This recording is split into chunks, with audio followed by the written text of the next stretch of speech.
Hello student, NCERT गणित कक्षा 10वीं में आप सभी का स्वागत है।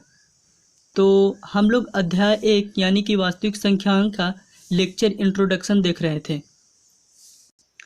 पिछली वीडियो में हमने विभिन्न संख्याओं के बारे में जाना था, लेकिन इस वीडियो में हम ये जानेंगे कि प्रमेयिका क्या होती है और एल्गोरिथ्म क्या होता है। तो प्रमेयिका, जिसे लेमा भी कहते हैं, तो प्रमेयिका को समझने के लिए हमें पहले दो संख्याओं को लेना होगा। उदाहरण के लिए 26 और 4, फिर हमें इन दोनों में भाग देना है। तो सबसे पहले इधर हम एक भाग का चिन्ह बनाएंगे इस तरह से, और इनमें जो बड़ी संख्या है उसे हम बीच में लिखेंगे 26, और छोटी संख्या को साइड में लिखेंगे। उसके बाद इसको भाग देंगे। 4 की दुनिया तब तक पढ़नी है जब तक 26 या फिर उससे ज़्यादा या उससे कम ना आ जाए। तो चलिए पढ़ते हैं 4 का टेबल। तो 4 का 4, 4 दूनी 8, 4 तिये 12, 4 चौको 16, 4 पचे 20, 4 छक 24, 4 सत्ते 28। तो 28 तो इससे ज़्यादा हो रही है, तो 24।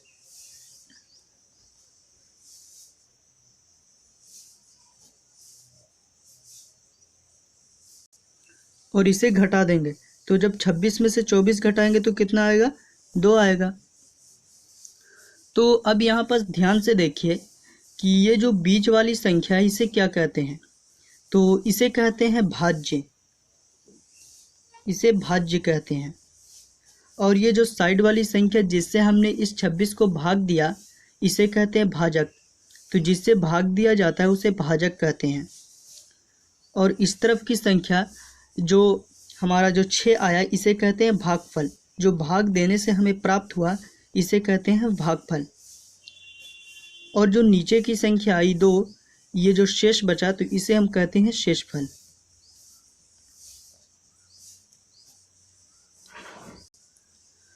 तो इसके बाद हम क्या करेंगे कि 26 को इस तरफ लिखेंगे और बराबर अगल बगल का गुना कर देंगे, यानी कि 4 गुने 6, और जो शेषफल है उसे हम प्लस कर देंगे, यानी कि 2।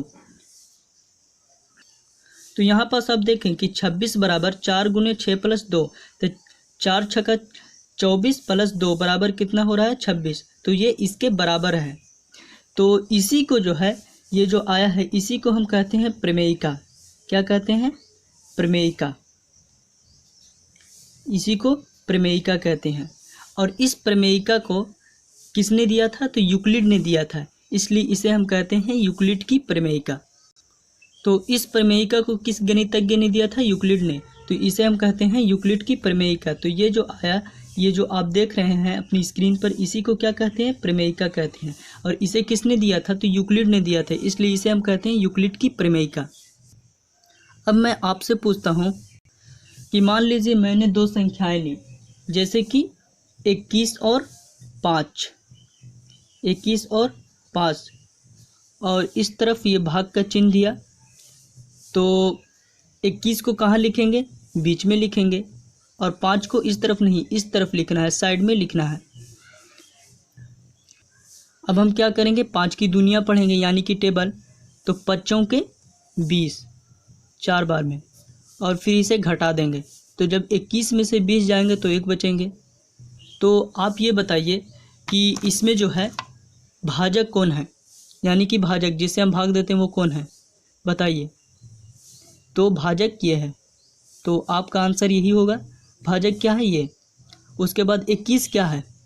21, तो 21 है भाज्य। क्या है? भाज्य है 21। उसके बाद इस तरफ का जो आया, इसे क्या कहते हैं? तो इसे कहते हैं भागफल। क्या कहते हैं? भागफल कहते हैं। और ये जो नीचे जो शेष आया, इसे क्या कहते हैं? इसे को क्या कहेंगे? शेषफल। क्या कहेंगे? शेषफल। तो प्रमेयिका लगाना है हमें यहाँ पर इस तरफ। तो किस तरह से लगाएंगे? सबसे पहले जो 21 है उसके बराबर में लिखेंगे इस तरह से, और अगल बगल का गुना कर देना है, यानी कि 5 गुणित 4, और प्लस का 1 लिख देना है। तो इसी को हम क्या कहते हैं? यूक्लिड की प्रमेयिका। क्या कहते हैं? यूक्लिड की प्रमेयिका। ये किसने दिया था? तो ये यूक्लिड ने इस प्रमेयिका को दिया था। तो इसका प्रयोग हम किस में करते हैं? तो इसका प्रयोग जो है वो हम HCF निकालने के लिए करते हैं। क्या निकालने के लिए? HCF निकालने के लिए। तो इसे ही हम कहते हैं यूक्लिड की विभाजन प्रमेयिका, क्योंकि यहाँ पास भाग का सवाल है तो इसे क्या कहेंगे? यूक्लिड की विभाजन प्रमेयिका। इसे कहेंगे यूक्लिड की विभाजन प्रमेयिका। और इसका प्रयोग जो है हम HCF निकालने के लिए करते हैं। तो आइए देखते हैं कि HCF किस तरह से निकाला जाता है यूक्लिड की विभाजन प्रमेयिका द्वारा। मैं यहाँ पास दो संख्याएं लेता हूँ। मान लीजिए कि 40 और 6, यानी कि 40 और 6 का HCF निकालिए। तो इसे किस तरह से निकालेंगे? तो सबसे पहले हमें लिख देना है हल, और जो संख्या दी गई है उसे ही लिख देंगे, जैसे कि 40 और 6। फिर हमें इधर 40 को पहले लिखना है और उसके बाद जो संख्या बड़ी है उस तरफ बड़ा का चिन्ह दे देना है, ये बड़ी की चिन्ह है, और जिस तरफ कॉर्नर बना है उस तरफ छोटी संख्या होगी। तो 40 बड़ा है किससे? तो 6 से, तो जो बड़ा है उसी तरफ ये मुंह खुलेगा। अब हमें इस तरफ से यहाँ पास एक रेखा खींचनी है और इस तरफ हम विभाजन की क्रिया करेंगे और इस तरफ प्रमेयिका लिखेंगे। तो देखिए, विभाजन की क्रिया करने के लिए सबसे पहले हम भाग का चिन्ह देंगे इस तरह से, और बीच में जो बड़ी संख्या है उसे लिखेंगे, और साइड में जिससे हमें भाग देना है। अब 6 का टेबल पढ़ते हैं। तो 6 का 6, 6 दूनी 12, 6 3 18, 6 चौके 24, 6 25 30, 6 6 का 36 और 6 7 42। तो 42 ज़्यादा हो जा रहा है, तो 6 6 का 36, और इसे फिर हम घटा देंगे। तो घटाने पर ये कितना आ रहा है? 40 में से 36 गया तो 4। तो अब हम यहाँ पास फर्स्ट स्टेप में प्रमेयिका लगाएंगे। सबसे पहले जो बड़ी संख्या है बीच वाली उसे लिखेंगे, यानी कि 40 को। उसके बाद अगल बगल का गुना कर देंगे, 6 गुने 6, और जो शेष बचा है उसे हम जोड़ देंगे। तो ये हमारा फर्स्ट स्टेप हो गया। तो यही क्या है? यही एक प्रमेयिका है। अब आगे जाएंगे। भाग तब तक देना है जब तक जो है शेषफल 0 ना आ जाए। तो अभी शेषफल कितना है? 4 है। तो इसे और आगे हमें प्रोसेस को करते जाना है। तो ये जो है HCF निकालने का मेथड है। तो अब क्या करना है? तो अब जो ये 4 है, 4 के बगल में भाग का चिन्ह देंगे, और जो यहाँ भाजक था वो यहाँ आकर के क्या बन जाएगा? भाज्य बन जाएगा। इसे यहाँ लिख देना है। उसके बाद फिर 4 की दुनिया पढ़ेंगे, यानी कि टेबल। तो 4 एकम 4, और फिर इसे घटा देंगे। तो जब 6 में से 4 जाएगा तो कितना बचेगा? 2 बचेगा। तो फिर यहाँ पर वही सेकंड प्रोसेस, बीच वाली संख्या कितनी है? 6, यानी कि भाज्य। उसके बाद अगल बगल का गुना कर देंगे, 4 गुणित 1 और प्लस का 2। अभी भी शेषफल जो है 0 नहीं आया है। तो फिर इधर भाग की प्रक्रिया करनी पड़ेगी। जिस तरह 2 के बगल में भाग का चिन्ह देंगे, और ये जो भाजक था यहाँ आकर के यहाँ क्या बन जाएगा? यहाँ पास भाज्य बन जाएगा। अब फिर 2 से इसमें भाग देंगे, तो 2 दूनी 4। तो ये देखिए जो शेषफल है वो अब 0 आ चुका है। तो यहाँ पास देख सकते हैं 4 बराबर 2 गुने 1 प्लस 0। तो इसका HCF क्या होगा? तो जो लास्ट का भाजक होता है, यानी जो लास्ट में भाजक होता है उसी, यही जो होता है इन संख्याओं का HCF कहलाता है। जो लास्ट में भाजक आता है वही HCF होता है। तो ये क्या है? ये सब प्रमेयिका है। ये एक प्रमेयिका स्टेप 2, स्टेप 3। तो ये सब क्या है? ये सब प्रमेयिका है। तो यूक्लिड की प्रमेयिका है।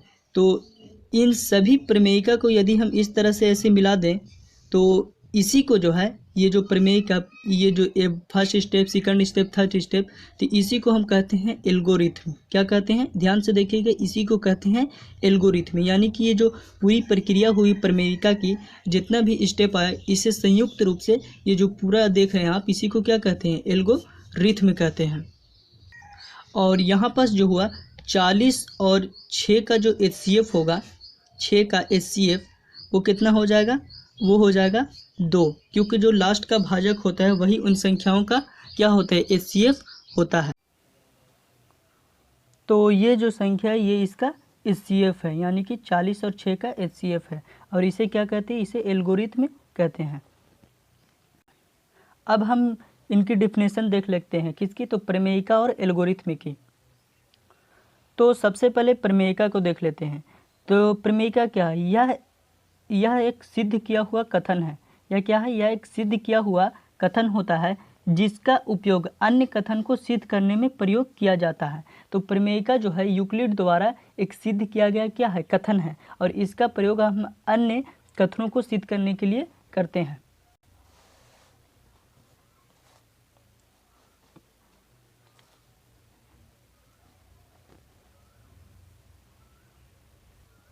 और अगला एल्गोरिथ्म क्या होता है? तो यूक्लिड विभाजन प्रमेयिका के जो चरण हैं वही एल्गोरिथ्म कहलाते हैं। तो यूक्लिड विभाजन प्रमेयिका के ये जो आप चरण देख रहे हैं, इसी को क्या कहते हैं? इसी को एल्गोरिथ्म कहते हैं। अब प्रमेयिका के लिए एक कॉमन फार्मूला आता है, सूत्र आता है, उसे देख लेते हैं। तो ये तो आपको पता है कि इस तरफ जो भाग का चिन्ह होता है उसके इस तरफ वाला भाजक, बीच वाला भाज्य, और जो इधर का होता है ये भागफल, और लास्ट में जो शेष बचता है उसे शेषफल कहते हैं। तो इसका ये फार्मूला बनता है कि भाज्य बराबर भाजक गुने भागफल प्लस शेषफल। तो भाज्य के बराबर होता है भाजक गुने भागफल, और प्लस में क्या होता है? शेषफल। इसे इंग्लिश में इस तरह से लिखते हैं कि मान लीजिए कि भाज्य है, इसे हम क्या मान लिए? ए मान लिए, और भाजक को बी, और ये जो भागफल है इसे क्यू मान लिए, और जो शेषफल है इसे हम आर मान लिए। कि माने कि कोई भाजक जो है, कोई भाज्य जो है वो ए है, कोई भागफल बी है, कोई भाजक बी है, कोई भागफल क्यू है, और कोई शेषफल आर है। तो इसे हम इस तरह से लिखेंगे कि ए बराबर बी इंटू क्यू, बी और क्यू का गुना कर देना है, B into Q plus R. तो यही जो है यूक्लिड की विभाजन प्रमेयिका का कॉमन सूत्र है। तो इसे आप जरूर याद करेंगे। इसका प्रयोग हम आगे प्रश्नावली और उदाहरणों में एचसीएफ निकालने के लिए प्रयोग करेंगे। तो आशा करता हूँ कि ये वीडियो आपको समझ में आए और आप एल्गोरिथ्म और प्रमेयिका को भी समझ गए होंगे। तब तक के लिए मिलते हैं अगली वीडियो में। Thank you.